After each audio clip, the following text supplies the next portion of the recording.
everyone, and welcome to a new episode of It's Just Feminism, where we try to answer some simple yet complicated questions like what is feminism, who are feminists, what do feminists do, can feminism actually change the world? Well, the guests of this series will show by example that not only does feminism have potential to change the world, they're actively doing it. My name is Aurora, I'll be your host, and joining me today is a whole family. Padulo family who has been leading the project of Treat Accessibly across Canada for the last 7 years. Their story is so wonderful and beautiful. I am not wearing any makeup because I'm sure I'll be crying soon enough, and I'm sure you'll be crying with me, and you'll now learn why. Their project is something that brings joy to all of us, and especially to the kids who experience difficulties with accessibility, especially when it comes to some fun stuff, such as the Halloween. I really want to emphasize that this episode is special in many ways, not just as an episode where we have the first family, but also the first young leader as well, Siena. Her passion, how driven she is, how she thinks even of certain things, especially when they just started the project many years ago. It just warms my heart and makes me think that we're all gonna be okay.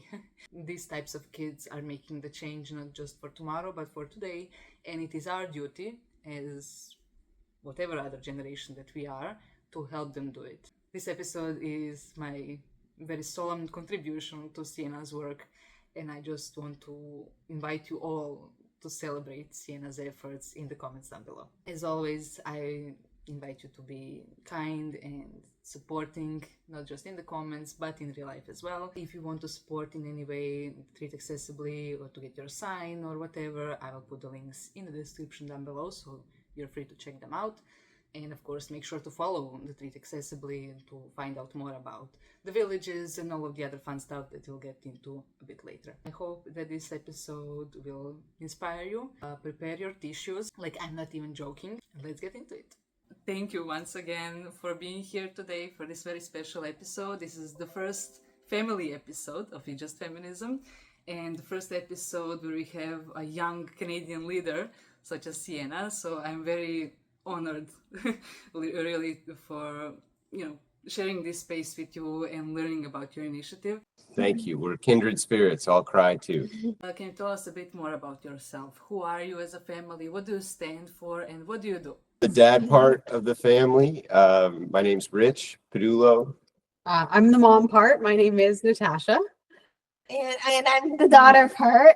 My name's Siena. Our family is just very committed to other families. We resonate with all the parents and the kids that we see, and we just want them to have an equal part in our society, everybody feel like they're welcome and safe. And those are Siena's words, not mine. And we just we're here to provide a day of kindness. It's beautiful, truly, and we'll learn soon enough more about all that it entails, what you do, all the challenges and all the joys that you bring both to your family and to other families as well. Mary is also very excited to hear more. Siena, can you tell us a bit more? Why did you create that first trick or treat sign? And do you still keep it like as a special memory from the beginning of the project 7 years ago? Still have the original sign. At Halloween, we often put up the remodeled one, so it's because that one's a little bit more known, but we still keep it, and sometimes we put out both. When we made the first sign 7 years ago, is because when we were setting up pumpkins on the stairs to our front door, we saw a family with a young boy using a wheelchair coming down our street, and we realized that it's because of something as simple as stairs, he couldn't trick-or-treat at our house during Halloween, and we all sort of had that moment where we realized that this needed to change, that many kids were excluded of something as simple as a tradition for many years, such as Halloween, and that it needed to be changed. Yeah, that's wonderful that you saw that need and wanted to help a neighbor. Sometimes that act of kindness can go such a long way, and I think your project really proves that. We had this aha moment when our then 5-year-old daughter kind of pointed it out to us.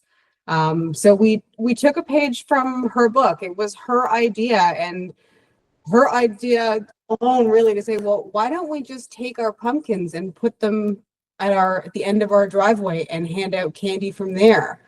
And I remember both Rich and I looking at each other. This young lady changed how we treat every year, and ultimately how we hope Canada learns to treat every year. She's very right. It's not nice. It's not fair that there are people that are left waiting at the curb that can't be included, when it's a very simple act for the homeowner to just take the barriers out of the equation and treat at the end of your driveway, right? Yeah, it's such a simple solution. If you're handing out candy already, we're not asking you to do anything that you're not already doing. We're just asking you to do it a little bit differently.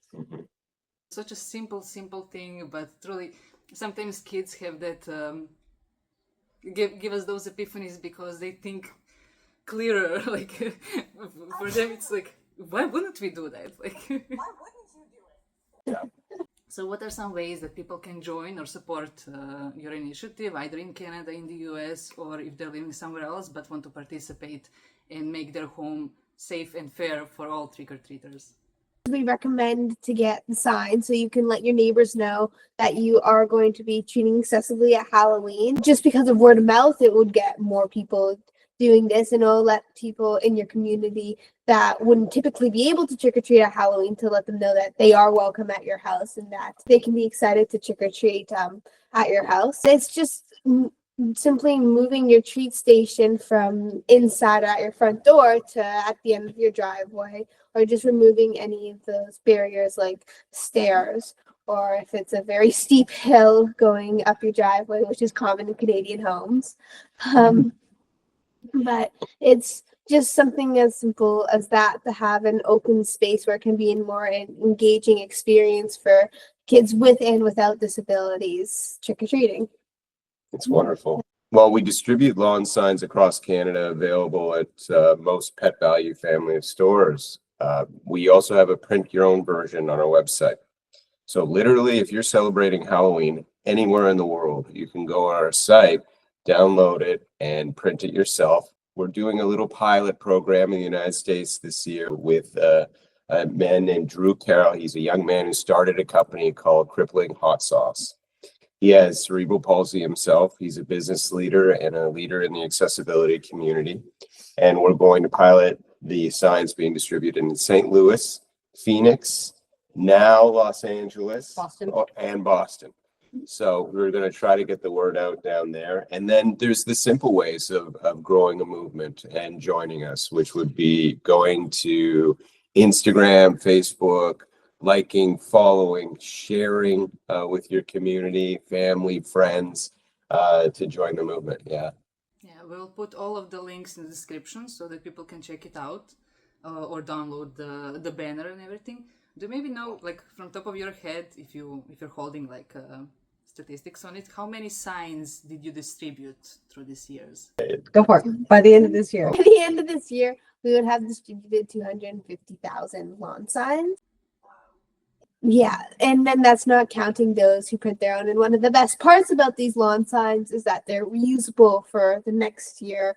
So we hope that it sort of becomes part of everyone's Halloween decoration. You know, you put in the box the fake leaves, the wreaths, and you just wait till next year, and then everyone can take it out once again. I mean, it goes with the theme. It's orange. Hopefully, it would be like when you see it, it's like, okay, now I know Halloween's coming. Like it's official. Halloween's around the corner. We're really mindful that when we started this, we didn't want any barriers for Canadian families to be able to participate. So not only can you print your own off of our website if you can't get to a Pet Value, but if you do get to a Pet Value, they're free. So there's really no barrier to participating. We hope that, you just need to put it in your lawn a week before with your Halloween decoration, let people know that you're doing it. And then on the evening of, treat from the street. I hope that people watching this will maybe take, when you're walking down the streets in your neighborhood and stuff, and actually pay attention and see on the lawns, will they recognize your signs? I hope that it will become a game, who is that family in the neighborhood making the change? We love all seasons. We love Halloween. We love Christmas lights. And every once in a while, we'll get in the car and we'll just drive through neighborhoods just to look at the Halloween decorations and the displays and the Christmas lights and the displays. And when we drive through a neighborhood and we see a sign, it's like, oh, there we go. Toronto is a very big, small city. But as we start driving through neighborhoods and we start seeing the signs, it really, it warms your heart. It's reassuring. People are listening. It's changing. It's that's not going to happen overnight. But when you do see that sign of change, there's hope, right? Yeah, and we truly need it. Like the world is a bad enough place currently, and too many people are excluded from having fun and enjoying the family activities, enjoying just the small little pleasures of life, such as holidays that are silly and fun and, you know, joyful for the whole family. And I just love that you are truly making sure that everybody can participate, that nobody's, you know, excluded out of it, because it's not, as Siena said, fair for everybody. And just on that note, a major priority for families and inclusion and growth for a child is socialization. And so many barriers for kids with disabilities, whether it's mobility, sensory, or neurological disabilities, face barriers to being social because they're excluded by so many practices we take for granted. Kids going out to play on a team, kids being invited for a play date after school or to a birthday. So Halloween is that wonderful flashpoint where people's hearts are already open. So we hope to make that a night where homeowners provide that socialization action and permit that, so that when kids go out, they can be beside kids, they can see other kids, and kids can see them physically, literally, and figuratively. And in that action, they attain a level of socialization. We had a dad at one of our villages come up to us and say that her child had been nonverbal with strangers outside the home for the first 7 years of her life. And the first time she spoke to a stranger was at our village, one of the homeowners. So, and then the following year they came back and she pet her first dog. Yeah, and she yelled about it. So she was excited. Screaming about it to everybody. So that can happen on everybody's front lawn, everybody's driveway. Moments like that. It's not just at our villages. Yeah. Yeah, as I said, like, I know I wouldn't last long before the tears started coming. It's truly, like, one thing are the policies, the accessibility in schools or in whatever other structure, but it is our duty as well as, the people in the community to make a change as well.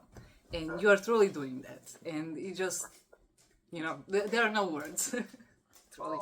Thank you. On that note, and you decide to use this or not, but having done this for 7 years now, I have seen a level of oversight and implementation from government supporting radical change as it comes to accessibility. The action that is required for it to truly take hold is in our private sector and our community grasping onto it. And that's another reason we've chosen Halloween as kind of our front lines. Our requirement, there are no bills, there are no infrastructure overhauls. It's about people being kind and doing something in the same way across the country. So every home creates a little ripple that kind of becomes a wave that can be felt in every school, every child. It says you belong. And there's a secret message in the name of our movement. It's Treat Accessibly, but what it means is treat accessibility as a priority every day. Yeah? Yeah. That is a great sentiment. We will make sure to highlight that when we do the social media posts and stuff. It's important that we all, put it in our heads, drill it inside, that it is our duty. Absolutely. Halloween is just that, it's that treat, it's that spoonful of sugar to help the medicine go down, as the Mary Poppins character said. You see, in every job that must be done, there is an element of fun. You find the fun, and snap, the job's a game. And sometimes we do need to take our medicine to get better, but you can make it fun. And that's what Treat Accessibly is all about. Yeah, and it's changing a tradition. Yeah. So I don't know how long it takes, but one day handing out candy at Halloween, you're just gonna go to the end of your driveway. Yeah. That's gonna be Yeah. how generations ahead of us learn, which is like, yes, you know what, you put out your pumpkins and you go hand and you stand at the end of your driveway. That's really what Yeah. we're trying to do here. It's changing how the community and how the culture just actually does and act. So is it 5 years from now? Is it 10 years from now? I don't know. But the goal is really that, when you hand it, like, nope, you're not sitting you're at the end of your driveway. It's 2 to 3 hours of, an evening. Yes, it's Canada. Yes, it gets cold. Yes, it can rain. Yes, it can snow. But we're Canadians. We know how to deal with this. So you set up a tent, you talk to your neighbors, you bring out your coffee. We can get up and go to hockey rinks at 4 o'clock in the morning and take our kids to practice. I'm sure that we can hand out treats at the end of our driveway for 2.5 hours when it rains. Yeah. I'm sure we can do it. And I know we're going off your questions, but to riff on Natasha's sentiment there, I have a dream that one day I'm an old person, probably with disabilities, as most seniors will experience disabilities as they grow up, but a child that learned about accessible inclusion through Treat Accessibly helps me. So one of the things that we've launched this year, and Siena made a wonderful video with Mom and helped us develop it, is a student volunteer program. So high school students across the country require volunteer hours. And what we have proposed is that children treat accessibly, prepare for it, and actually treat accessibly on Halloween night, learning about mobility, sensory, and intellectual inclusion when it comes to disabilities, and to take that into their lives and become an annual tradition for them. So an entire generation leaves school, like Siena, more aware of accessible inclusion. And that is the goal for change. That's how you change generations. And like Natasha said, it would be wonderful if Accessible Halloween was a given, like treats and costumes in the future. Wouldn't that be a special world? Yeah. Yeah, it would be. And it's honestly like changing my generation right now, will happen in the future. I mean, to get a different perspective at this age, I feel changes not only how you look at holidays like Halloween, but how you look at your daily activities. For example, like taking the bus or public transit, because it's not easy for someone who has a disability to do these simple things and tasks that we take for granted. So it's really getting that second perspective, different perspective, and to adapt that into your life, so you're always having that lens when you move forward. I just love your sentiment, Rick, about you one day being old and seeing, the tradition carrying on. And yeah, like 65% of Canadians in retirement are disabled in one way or another. It's inevitable. It's part of our aging that we won't be at the peak of our abilities at every given moment. And when we're doing something for others, we're also doing it for ourselves and for other people in the future, for everybody.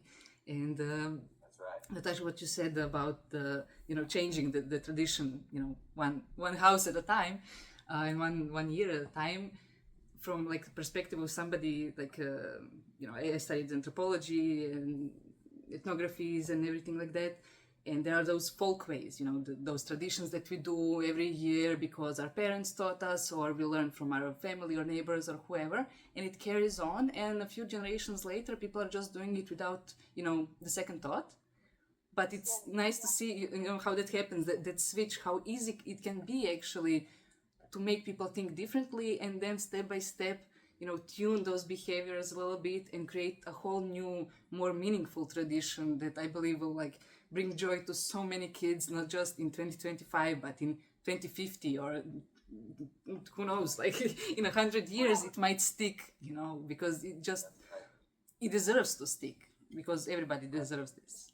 We already mentioned some of those heartfelt moments when you realized oh wait, this is it, this is real.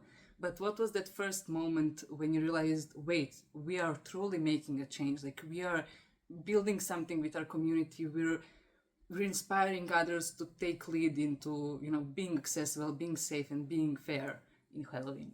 For me, I felt like it was the first night way back when we did Treat Accessibly for the first time, because the family of the young boy that came ended up speaking to us and spoke to my parents and said that they've never seen anything like this before, and they were just expressing how much they appreciated that their son could be included in this tradition with their siblings. They never thought that this would really happen, and it honestly warmed our hearts. And it was at that point that we realized that it really does create an impact to be included in this manner, and that it should be like this for every child. Yeah, that's wonderful, truly. It's true. It was that first moment. Yeah. Yeah. Yeah. And I think so for me, it was that first moment, but it was also having a conversation with the parents that night and understanding for them, again, the aha moment where shame on me, shame on us for not having that lens and not thinking that way as parents. So I will say that I felt, I don't know what they were, ashamed, bad, embarrassed. I don't know what it was, but as a parent, I felt I didn't feel good about myself. We can do better. Yeah. Right? So even if it's just us, we can do better as a family of 3. Because I didn't see it through their lens, and I didn't pay attention to it that way. And once I had that conversation, and it really did shake me. It was like, you know what? Yeah, I take a lot of things for granted, and I really shouldn't. And we as a 3 can do better. And then that 3 turned into 2 houses, turned into 4, turned into 8. And that's where that's where it counts. Yeah. That's where it matters. Absolutely, Sam's right. This was all for one kid at one home. So that's what's important. But there has been moments for me that demonstrated that we have gotten through. I'm a kid of the 1980s. I grew up in the 1980s, and being on a box of cereal, on the front of a box of cereal, that meant you were the biggest athlete in the world, and you had a message. When Kinder put Treat Accessibly on every single one of their packages sold, our logo, the story, it was something that said, this can actually affect change. This, however many millions are sold across Canada over the years, this is something that's going into everybody's home.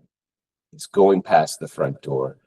Yeah, like you can do it alone, and no change can come from one person or one institution or one policy or whatever it is. Like, we all need to work together. You as a family, you as a community of neighbors, you as parents, with institutions, with organizations. We are in the capitalist system. We need to, work through that sometimes too. So, Natasha, I understand that it was difficult to have that conversation with the other parents and to confront that. Oh my God, we didn't think how did none of us think of that? But on the other hand, you raised a child who knew that at such a young age. You did it. You are a good parent, Thank you. And thank you. I do need to take a step back, and it is because she's changed our lives in so many different ways. I mean, if we as adults knew half of what or just operated the way that Siena, she's a remarkable individual. I know that we're obviously doing something right. I don't want to take the credit for it, but it was just one of those moments where you take a pause and you step back and you step back and you look at your life, you look at your surroundings, and you're like, hey, I need to just level set for a second. That was one of those defining moments where it was just like, she's obviously doing great. We need to do better. Recently I learned there is a saying in Indigenous communities here in Canada that the children already know, their spirit already knows everything they need to know. It's on parents just to remind them. Very cool. I love that. On this path through the last 7, 8 years, were there any challenges that you had to face, either, as parents, as a family, or just as an initiative? And how did you overcome those challenges in case that something, if there is a similar thing happening somewhere else in the world and they need some encouragement or some help or path to overcome those issues, can you give them some advice? So we're not a charity or nonprofit. We don't accept donations.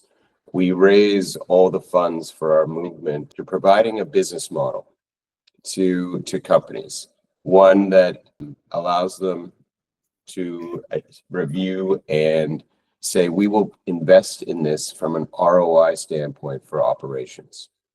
So I want to share that you can do good in your community at a small level, medium level, national level. You can develop a business plan to gain that support and work through that model. You don't have to become a charity or a nonprofit.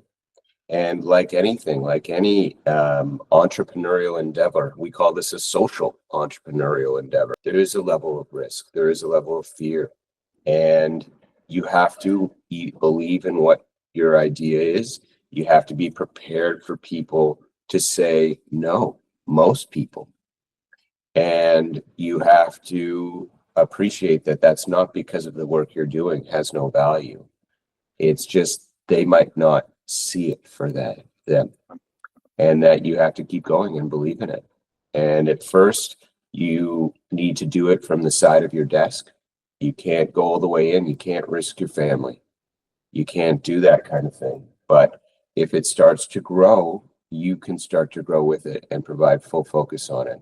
But no, everything takes time.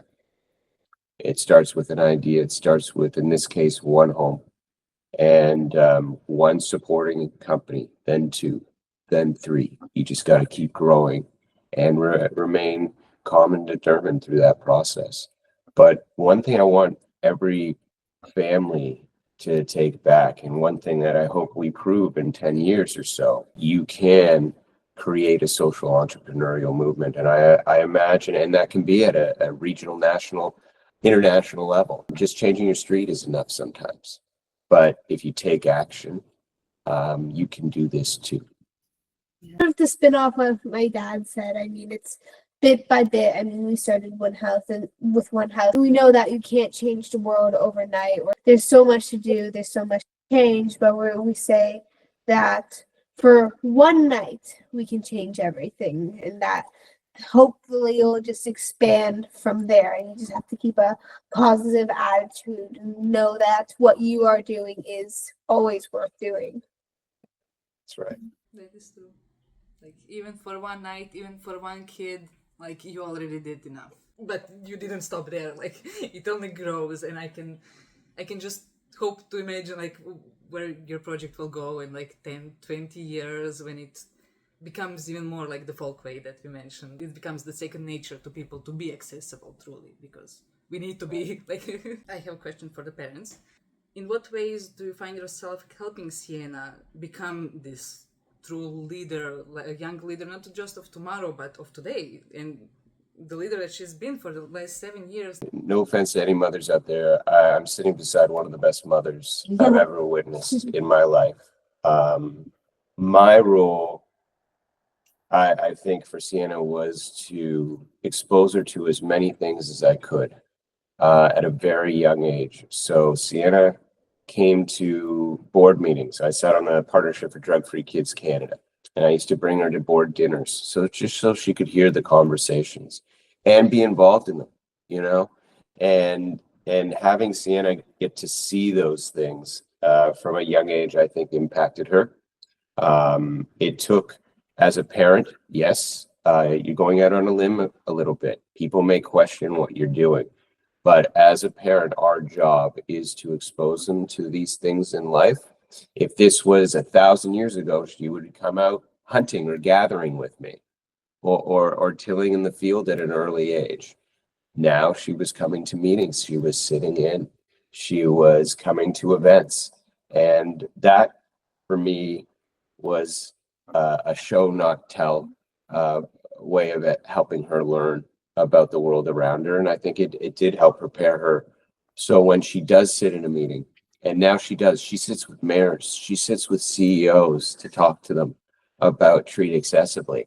And none of those are her first experience. And so much of life is the stress, anxiety, failure spins out of a lack of experience that we provide our children. And if you can trickle drip those experiences in a way that isn't stressful, and if they don't want to do it, don't force it on them. Yeah. But slowly bring them in a way they want to be brought in. It can make all the difference to their future. And those experiences can be anything for everybody. It's not taking them to a board dinner for certain families. It's just bringing them to work. It's just it's taking them out with adult friends to have a conversation and understanding they're a little child. They may not act perfectly at first, but over time they might evolve and they might change. And that's the best way I found that I could make an impact on her, because she's a heck of a lot smarter than I am. So it's not a matter of helping her teach her anything. It's just helping her see life through different perspectives. And I think so. You, as a dad, you're a great dad. You are. You have. It's a great balance. You know, you teach her lots of different things that I wouldn't have even thought of. Patience. Yeah. Okay. So he's also the more emotional of the two of us. Yes. But to answer your question, Siena actually taught me a lesson when she was 3 years old that changed my approach to how I support her. So it was a very busy Saturday, and we were doing what most families do on a Saturday, and running and going to Walmart and going to another store here. And it was a day of in and out of the car. And Siena had never really had a meltdown or things of that nature. We've always been very fortunate in that regard. But she got into the car. We were buckling in into her car seat, and she just threw such a snit that was so out of character for her. That I said, okay, well, what's wrong? She's like, it's not fair. Every weekend we have to do what you and Dad want to do, and we never get to do what I want to do. So I said, okay, well, what is it that you would like to do? She said, well, I would like to go get a hamburger, and then I would like to go to the park. I said, okay, fine. Yeah. So we stopped our Saturday. Yeah. We, as a family, we went, and at that moment, I realized, you know what? Yeah, we just take you along places. Yeah. And at that moment in time, that's when I said, like, you know what? You're an equal. You have a voice, and your voice matters. And from that moment on, the way that we operated at home and the way that we support her is that everything is a conversation, and it's a discussion, and she is an equal part of this family. Yes, every once in a while we're parents and we have to pull the parent card because Sila needs coaching and guidance on how to get her voice heard, how to be like, I'll stop whatever it is that I'm doing. I'm an adult. I can work till 1 o'clock in the morning if I have to catch up on stuff. My priority is to make sure that she has a voice so that she can understand how to navigate to whatever she chooses her success to look like. Mm-hmm. It's up to her. Mm-hmm. Yeah, That's how I think I can support her. So That's a good answer. yeah. Bless, she makes her own bed and does her laundry. So, Packs her own lunch. Packs her own lunch. She's pretty good. No, that's wonderful, and I hope truly that you will support Siena's dreams and plans, no matter what they become. Like, yes, this is one of the dreams and one of the hopes for change that Siena is currently doing. But who knows? Considering all that you've already done at the age that you are, like, not the sky is your limit; it's the stars. Yeah. Thank you. It's very sweet. It's her and her generation that are going to make meaningful change. So it's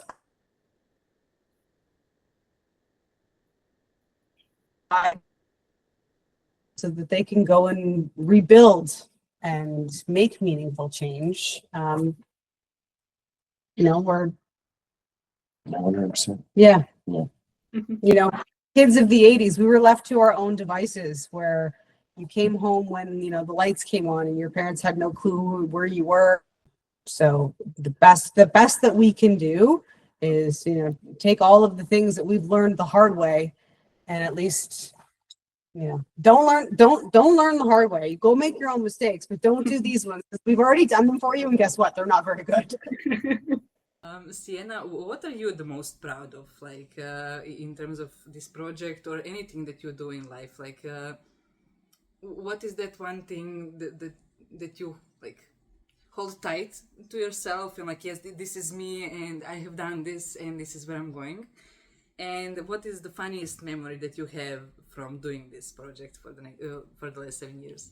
I'll start off with a funny memory because it was just one thing after another last year when I was helping out at the Hamilton Village, where it was raining during setup. Thankfully, it stopped for the actual village, but you know, we ran out of candy. We couldn't find someone who was wearing stilts that puts them 9 feet up in the air. So it was, Couldn't find yeah, we couldn't find him. It was just one thing after another that day. But Can you explain what the Hamilton Village is? we do Treat Accessibly Villages, where we shut down the street and get homeowner volunteers to treat accessibly during the day. So kids with and without disabilities can come and they can experience what it's like. And that was one of them that we had in the city of Hamilton, in Ontario. And it was just one thing after another that they was looking back on the day. It's such a great experience, and it was one of the first villages that I sort of led, I guess. And it was, yeah, I'm also very proud of how that day went, how day was managed.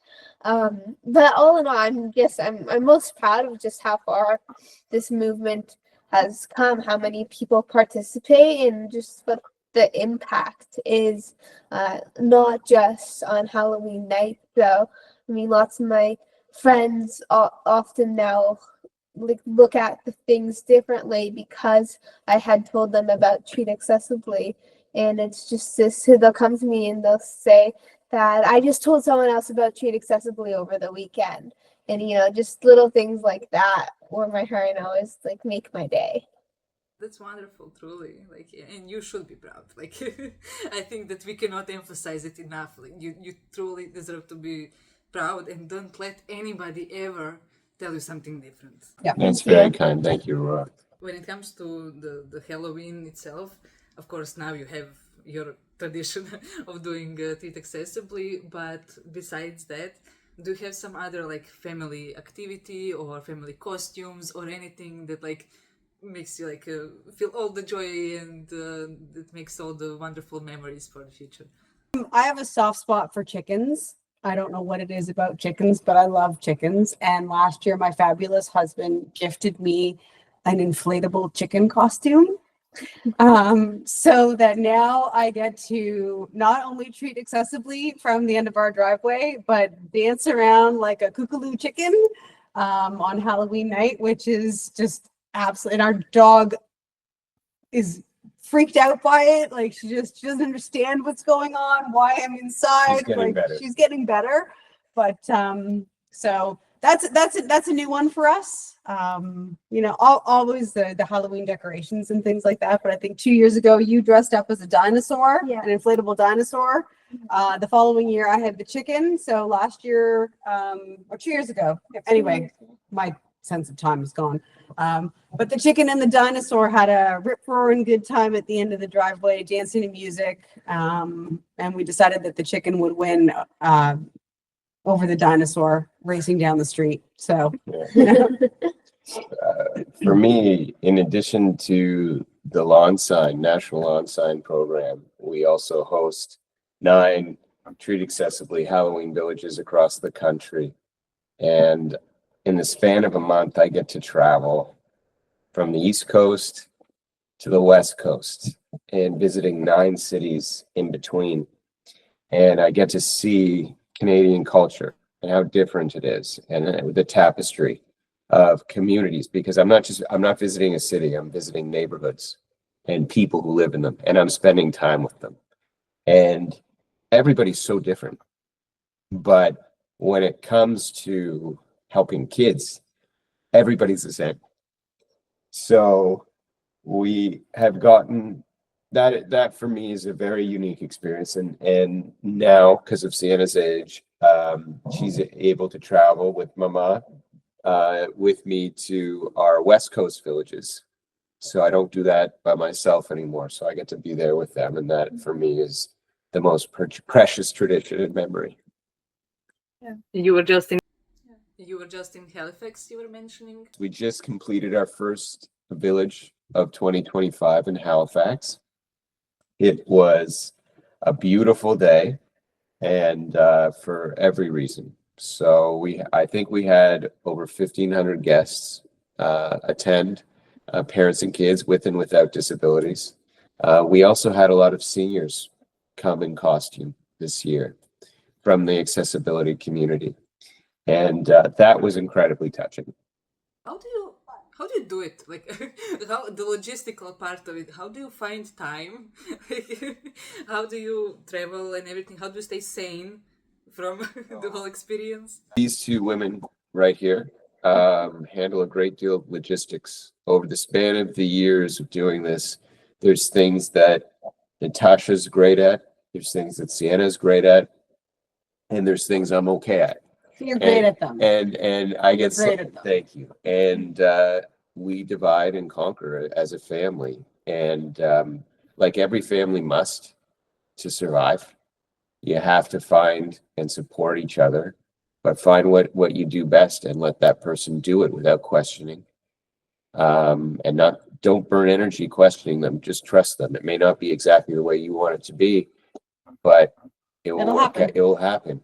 And if we now operate in that fashion, this year we've found incredible success in doing that and believing in each other and staying in our lanes, but supporting each other in those lanes, but staying in our lanes. And with that possible, we're able to execute to all of these things. And for us, we work on this every day of the year, but these 2 months, it is our pleasure and honor to do it. Parents of kids with disabilities wake up at 4:00 in the morning, go to bed at midnight in order to do all the things many parents take for granted. Mm-hmm. So for us to operate like that for 2 months of the year for the purpose of just providing joy is not an over ask. It's okay. Okay. Yeah, it's okay. Yeah, that is a great point, actually. Like, we all have our own thing that we have to do, and not everybody's 24 hours is the same 24 hours. So it's very important that if we have that privilege, that our 24 hours looks a bit less stressful or strained or structured or whatever, that we use that extra time to actually do something with it for whoever. There's a wonderful story about, there's two groups of people. One group has a task that takes 30 minutes. Another group has a task that takes 1 hour. And the group that always has a task for 1 hour is always the same. It always takes them an hour. But until they ask the other group for help, who have been done for 30 minutes, nothing will change. But then everybody only spends 45 minutes if they get together. So there's that incremental 15 minutes to be more of a community. And that's our goal. So we'll work a little harder so the rest of Canada can be a community. That is wonderful. And I truly hope that you will find support everywhere that you turn to, truly, and that it will catch fire and carry on through US and Canada and every place of the earth where Halloween is celebrated, or not just Halloween. This principle that you created, that Siena started, it can be applied to other types of celebrations or community events or anything, truly. Absolutely. Yeah. That's our goal. I have the last question for parents specifically, and that is, what is the biggest reward for you as you see Siena become this leader of today and of tomorrow, of making change, of making sure that people experience fairness and fun and joy and everything, what did it bring you as parents? Um, I can do that. no, you know what? I like to choose my words very carefully. So obviously proud, whole or peace would be the other two words that I would choose. That's I look at her and I look at the woman that she's becoming and what she's accomplishing, how we're able to support her as parents, and it brings me a sense of peace and comfort that I know she, in 50 years, she's going to be okay. She's going to be okay. So yes, I'm proud, and yes, I'm all of those things, but I think more so what I feel is a sense of peace and calm that she's going to be okay. That Yeah. we're supporting her, we're coaching her, she's following her dreams and her passions, but that she's going to be good at navigating the world and good at having her voice heard and not getting pushed around. So she's going to be okay. That's where I'm at. Yeah. For me, it's hope. So Sienna is incredibly unique. She's a wonderful person, but I do believe there's other young people like her. So she gives me hope in the future. And I think I better stop there. I'll cry. Well, Sienna, do you have something to add? Similar to what my dad said, just like seeing all these, seeing Treat Accessibly come into reality or into fruition, it's just, once again, it's hope for the future that everything's going to just fall into place. I mean, it takes hard work and it takes dedication. And it's not just one person that can, just like Treat Accessibly, it's like everybody needs to pitch in a little bit to make everything just a little bit better. But it just like reinstills your faith in humanity a little bit. Yeah, I agree. It's wonderful. And like I can only imagine that your confidence also like is nurtured through all of this and through your parent support and through the experiences that you're gathering. And I hope that is helping you like in terms of, you know, not being scared of quizzes or of anything else, you know, that can be so stressful and so detrimental to the life when you're in the middle of schooling and, you know, figuring life out and who you are and who your friends are and everything else. So I hope that at least this experience is like fueling all of those things and like giving you some courage and some braveness and everything else. It sure does. It definitely helps with that when I have to present a speech to my class. But I mean, yeah, it's such a great opportunity to learn. I'm very thankful that my parents have helped me to find so many different platforms, for example, this, just so we can share about Treat Accessibly. Yeah, that's amazing. Do you have maybe already like seeds of the dream? Where do you want to take like your maybe education afterwards or your career? Or do you want to do something with what you're doing now, or do you want to take some whole different approach because you already did this? You don't have to continue if you don't want to. It's always like, I don't think Treat Accessibly will ever stop. I feel because once you treat accessibly once, it's just going to become your new normal. But as a former career, I would love to go into architectural engineering, so like designing buildings, because with this new accessible lens that Treat Accessibly gave me, I feel like there are easy ways that doesn't impose anything on the consumer that could be changed in our society. I feel like having a job where I could really like manipulate that aspect of it will be a great challenge for me, but at the same time it would change a lot of things for other people. So that would be, I think that's one of my dreams, or what my plan is for the future as of now. That's a wonderful plan. I have no doubt that you will ace it if that is the path that you decide to pursue truly. And it's a wonderful pursuit, and there is nobody. I think that what's very important that we like emphasize here, there is nobody who will be denied something if we treat everybody accessibly. There is not an able-bodied person or an able-minded person that is being like I don't know, they're facing some barrier because somebody else is gaining accessibility.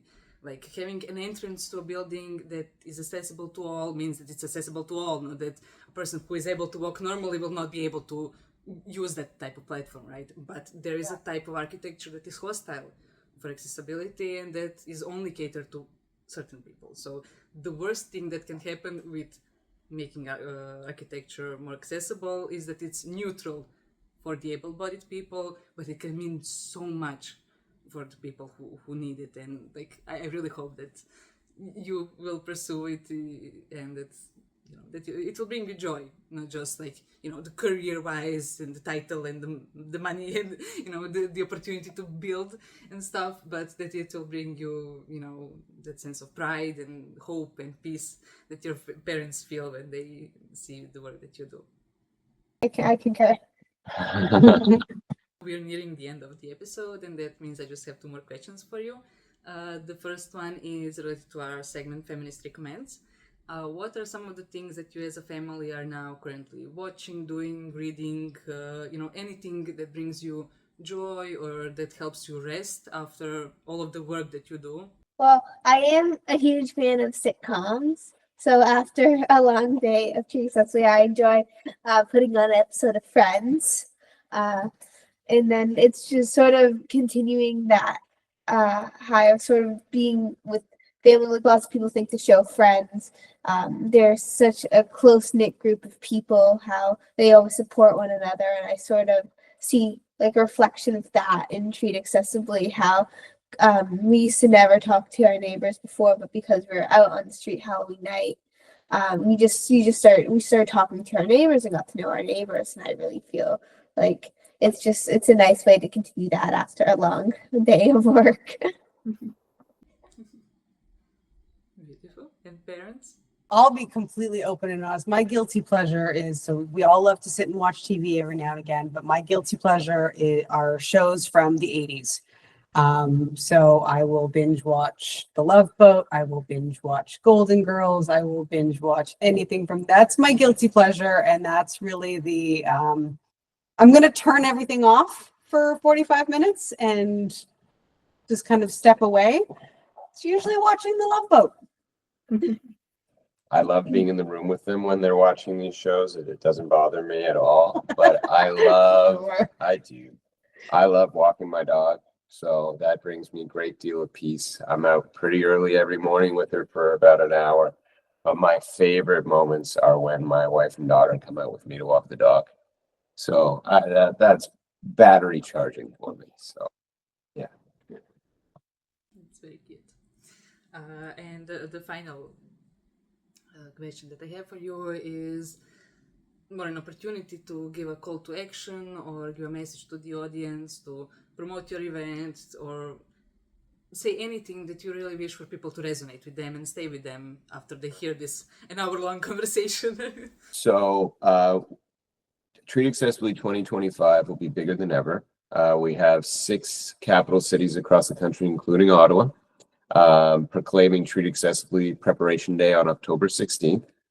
And that is to excite the nation of homeowners to go out and get a free sign and start to prepare for their accessibility station. But 2026 is our moon landing. 2026 Halloween is on a Saturday. And we are going to encourage the country, challenge the country to treat 1 hour before sunset to make it even more accessible and treat from their curb. And they don't need a sign if we all do it together. So we're hoping to create a base, an army of kindness this year that bigger than we've ever had. So next year they help us promote that message in addition to just yelling it from the rooftops. And that's our goal. 2030, we want 1 million homes across Canada treating accessibly. And we would like to bring this to the US. And if it's tenfold the population, then you can imagine how big we want to grow it there. Wonderful. I really hope, like, I don't have doubt. I don't have to hope. I have no doubt that you will truly do it. Thank you very much. Siena, do you want to, you circle everything? Honestly, if lots of people think that if I just do this one thing, it's not going to make a difference. But in the grand scheme of things, no matter what you do, there's always going to be an impact that's made. And that's really what is Treat Accessibly. I mean, just changing what was a normal routine for one night into what we hope it will be in the future will create an impact on so much more than what people could even fathom without having done it. So it's just taking the few steps from your front door to the end of your street to hand out candy. And it all starts with that, just that one little change. That is wonderful. Like there is nothing that we have to add to that. Like you covered it all. Truly, like thank you for finding time from your busy schedules, from the beginning of the school year, the chaos of the Halloween season, and everything else, and traveling to the villages and everything to have this conversation. I hope that it will inspire people to think about accessibility to holidays differently, and especially when it comes to accessibility for kids, because they deserve it. Like every kid deserves to be included in any type of celebration, let alone in something that is so fun and play pretend and the candy is involved. Like everything is wonderful about Halloween for the kids. So every kid should experience that. And I just, it's hard to find the words to thank you for what you do. We're privy to research in my role, either as on the accessibility advisor. I'm privy to so much data that says people won't say something because they're scared it will offend them or they'll do wrong. But what I was saying was it doesn't sound like you were born in Canada, yet you have adopted this country and you want to help people and you want to share a message. So you're no different than us, just doing it in a different way. And we just wanted to thank you for that and taking the time out of your schedule to do this. And we're highly, highly appreciated and motivated by moments like this. It allows us to stop and thank other people, because we know that once we leave this phone, you have a whole other life somewhere else. You don't turn off once we stop seeing you. So we're just so thankful for you and bringing us into your life for an hour and all the hours in advance that you spent to prepare for this. So we just wanted to say thank you to you. Yes, thank you very much. Thank you very much. And it's good. I'm excited to see what the episode turns out to be. It's pretty cool. Yeah, she sends it to her friends. She says, "This is when my dad cried again. This is when my dad cried again." So I am emotional, but I get emotional because I meet people like you everywhere. So I want to say thank you. A warm conversation. Yeah. It's lovely to be able to connect with someone and just talk. Yeah. So many of our interviews are 5 Just minutes talk. and you got to just power through and you have key messages and you get questions and this was very relaxed. So you deserve high praise for that. Thank you. I'm glad. Like it means a lot to hear that, because that's what I wanted this platform to be. I don't want to like, oh yes, I'm the PhD student speaking with somebody and like, oh, no. I believe that through connections, through listening to each other and showing up and growing together and supporting each other in any way, like that's the least that we can all do for each other, truly. And here is the. I'm not from Canada. I came here 2 years ago for my studies from Croatia. It's in the Balkans. But today I was speaking with one of my friends from Serbia, who has she's very into Halloween and stuff, and she has a Halloween horror movie festival, and she celebrates everybody. And then I was like, hey, did you know there is this initiative? And she was like, what? And then I told her how old Siena is, and she was, excuse me? Like, how? So just so you know, there is somebody on the other side of the world who was today so like flabbergasted to find out about this, and who will now share it later, because to her Halloween is the above Christmas and anything else, and she's like, I love it. That's such a kind it's so beautiful. Thank you. Once again, I will not take more of your time. I'm sure that you, if nothing else, you want to rest and watch an episode of Friends. No, I want to take my dog for a walk. I've been in Halifax for a week. I want to take that. I'm going to go take that dog for a long, nice walk, sit in a field somewhere. Yes. So we appreciate this. Was a lovely way to spend our Sunday. Thank you so much. And that would be all for today's episode. Thank you all so much for watching this. Thank you, Padulo family, for doing this conversation, for finding time for it, for inspiring us all to think about accessibility in a bit different ways, not just in terms of policies, in terms of research, in terms of accessible care in certain areas, but also the accessibility in terms of having fun, in being included in the community, in being included in the neighborhood, making sure that truly everybody is not just invited, but supported in that environment. As Siena said, that is the only fair thing. Thank you, Padulo family, once again, and thank you, Siena, especially, for showing us that, everything will be fine, for showing us that there is always a change that we can make, no matter how big or small that change is.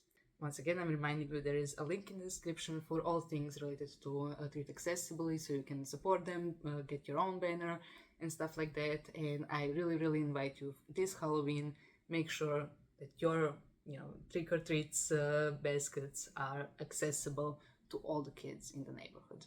Thank you again for being the feminist that you are in the comments, in real life, in the community and everywhere else. If you're a part of our community, I will see you some other time. Bye!